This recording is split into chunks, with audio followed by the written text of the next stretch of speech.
Hey everyone, in typical fashion, the CBC, which at this point, let's just call it the propagandist arm of the Liberal government, yeah, they're out there doing their best to propagate and promote the federal Liberals for the upcoming election in 2019. I mean, how unfair is that? You hear our established media, how they talk about how, ooh, Russian interference, or people that post things on Facebook or Twitter, how, ooh, they're affecting the politics of the U.S. or some of these countries, or like in the Brexit vote. Oh, it's outsider influence. What's this shit all about? We have a gigantic billion-dollar crown crony corporation in this country that constantly promotes and espouses the kind of political rhetoric that completely favors the Liberal Party in this country. So much for being neutral or unbiased.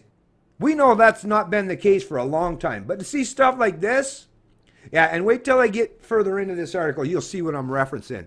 This is a headline article out of CBC News Politics. 365 days to go and Trudeau's Liberals have the edge on the 2019 election. Parties that lead in the polls 1 year before an election win most of the time. Of course, this is Eric Grenier, you know, the pollster in Canada that is constantly proven to be wrong. I mean, you know, whether it's the New Brunswick election that they were completely off the mark and out of touch with once again, or the Ontario election once again, or the Quebec election once again, or way back before that, remember the BC election and how off the mark they were there as well? Yeah, they're constantly being proven time and time again that they're completely out of touch, and their polling is not even representative of anything that's what's in the minds of the masses or representative of what they're thinking in regards to politics. But I mean, think about that. Even the sub-portion of the headline, parties that lead in the polls 1 year before an election wins most of the time. Well, you know what? Yeah, people would have thought Hillary Clinton, under normal times, under supposed normal circumstances, she should have won too, right? Well, she didn't though. And I suppose the Remainers would have won the Brexit vote under normal situation or normal times. That didn't happen either. Same with, like I say, New Brunswick, Ontario, Quebec, BC, and all these other political movements that are shaking the very foundation for the establishment. And I guess that's why they're kind of unnerved and wobbling around and trying desperately to grasp onto something. A lot can happen in a year, but all else being equal, a party would prefer to be ahead rather than behind in a run-up to a general election, even with a full year still to go, which is where Justin Trudeau's Liberals find themselves with 365 days left before the 2019 federal election. The next vote is scheduled to be held 1 year from today, on October 21st, 2019. The polls right now suggest the odds are in Trudeau's favor, but the political environment remains competitive and volatile. Still, history's on the Liberal side. In more than 3/4 of elections held since the Second World War, the party leading in the polls 12 months out has held on to win 12 months later. According to the CBC's poll tracker, an aggregation of all publicly available polling data, the Liberals lead with 37.3% support nationwide, putting them 4 percentage points ahead of the Conservatives, who trail with 33.1%.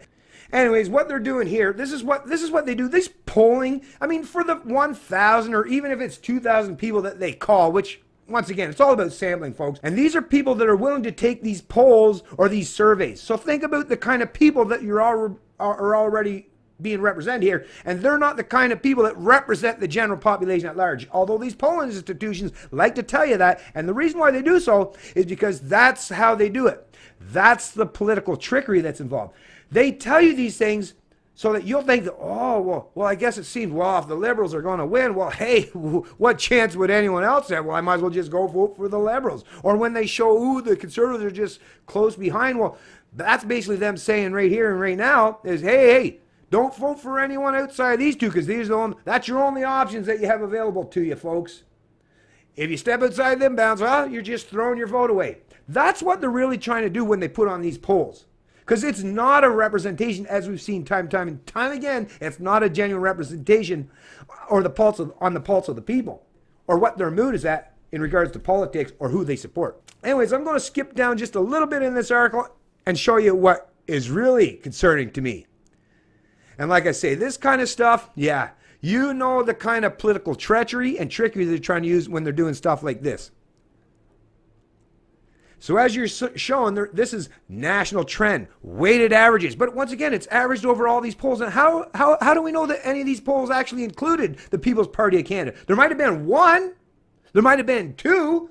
But if there was 20 polls and only one or two of them actually even included the People's Party of Canada, well, this may very well be the kind of result that would allude to, but it's not, once again, a representation of reality whatsoever.